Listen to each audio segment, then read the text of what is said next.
Hello, Dan Smith here, director. I'll be doing some audio commentary for this re-release of the movie. Oh, wait, not yet. Sorry, sir, this is just the DVD menu. The movie hasn't started yet.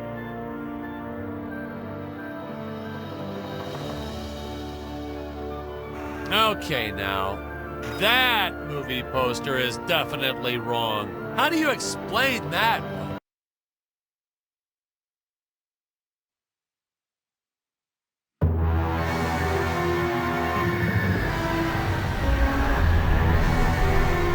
Hello, Dan Smith here. I directed this film back in, well, it feels like a century ago.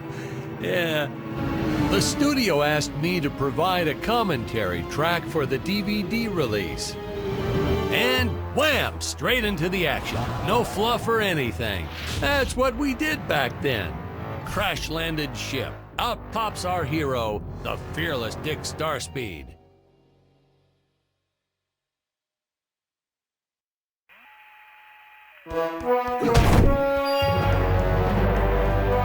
The ship's velocity reactor is damaged.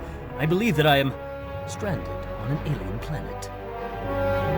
Played, of course, by actor Jonathan Digby. Went on to some minor roles after this. Such a shame. I thought from day one this guy's got leading man written all over his face.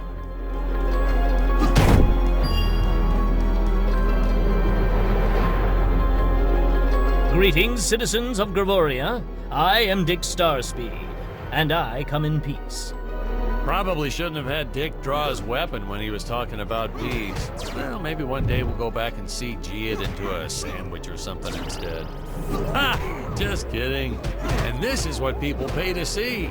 A no-name middle-aged B-list actor duking it out with stuntmen in costumes.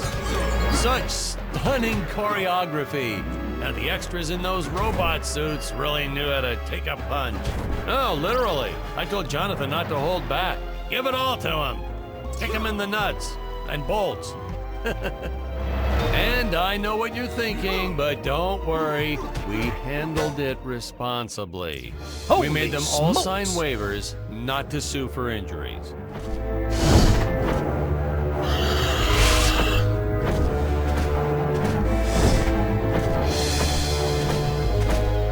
If I land squarely on that grain silo, I should survive this fall unscathed.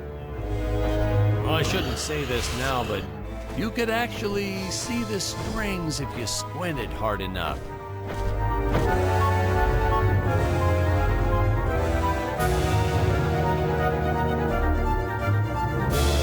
A screenwriting trick from back in the old days. You put a grain silo or some haystacks down and it solves all your gravity-related problems. It appears some of my equipment was lost when my ship was shot down. But what luck! This high-tech scanner reports that my ray gun is nearby.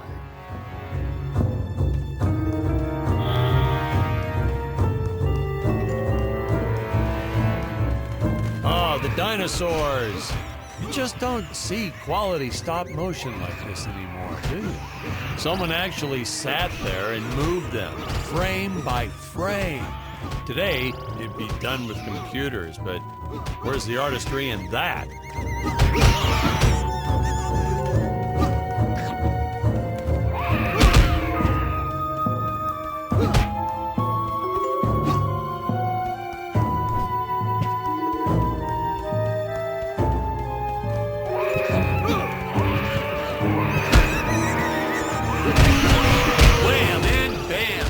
Here's some real action. Nothing like an adrenaline boost to get our hero to really start wailing on those monsters. We were unsure how to represent a surge of adrenaline at first, but I think we nailed it. Yep, definitely nailed it.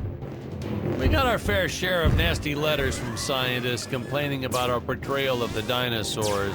Was news to me. Apparently these stegosauruses weren't meat eaters. Must have preferred shellfish or something. Blah, how do they know? That's what I say.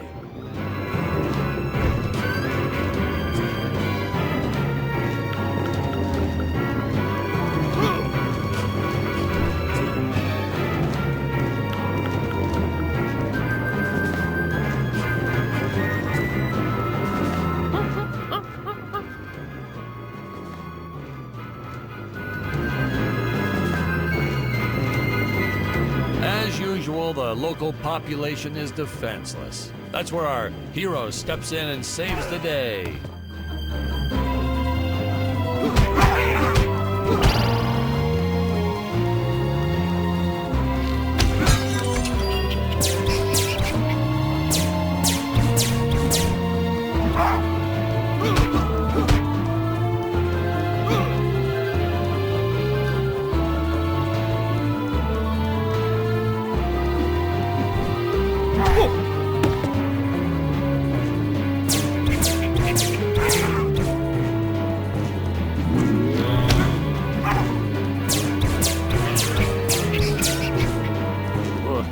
We put Jonathan through a lot shooting this film. He wasn't the best actor, especially when reacting to getting hit. He's what you call a flincher. So I told the stuntman to really just go to town on him. It's the only way to get an honest performance sometimes. Our props master tried to make the weapons soft, but there's only so much you can do. Lucky for us, Dick's entire body was covered in that spacesuit. That thing was a lifesaver when it came to hiding bruises.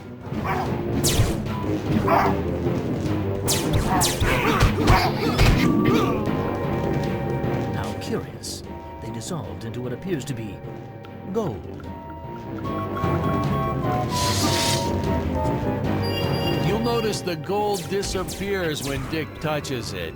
We had a deleted scene that explained he's actually teleporting it back to his ship. It's funny, no one ever questioned how Dick was able to walk around with an infinite amount of gold on him.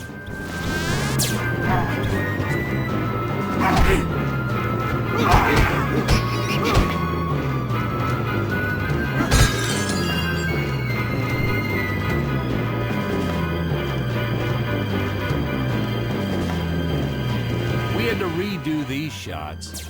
Our first attempt was kind of a disaster. We tried using real apes, thought it'd cut down on the costume budget a bit. But have you ever tried working with apes? They are the worst actors ever. They don't sit still for a moment, and the second you take your eyes off of them, they're flinging their feces all over the place. Jonathan refused to work with them after he got well, let's just say that he had to take more than a couple of showers one day. You know, you never forget the smell of monkey poo. We steam cleaned the studio top to bottom. Still never got rid of it entirely. All through the rest of the shot, we kept finding those little surprises hiding inside various props. Boy, were those the days.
Some really top-notch stop-motion effects, huh? Unfortunately, we skimped on the Dick Starspeed puppet a little. The Earthman is not for you to eat, fiend! Oh, this was groundbreaking. We had the woman rescuing the man for once. We were really ahead of our time with this scene, but well, then again, I've always been rather progressive. The studio exec didn't seem to get why it was such a big deal, though. Sorry, we don't see this as anything unusual. Ha! Of course! It's unusual! A woman would never save the man. It just doesn't happen. Not in the movies, not in real life. I don't know why we didn't get more recognition for this scene. Well, I guess I was just a little too ahead of my time.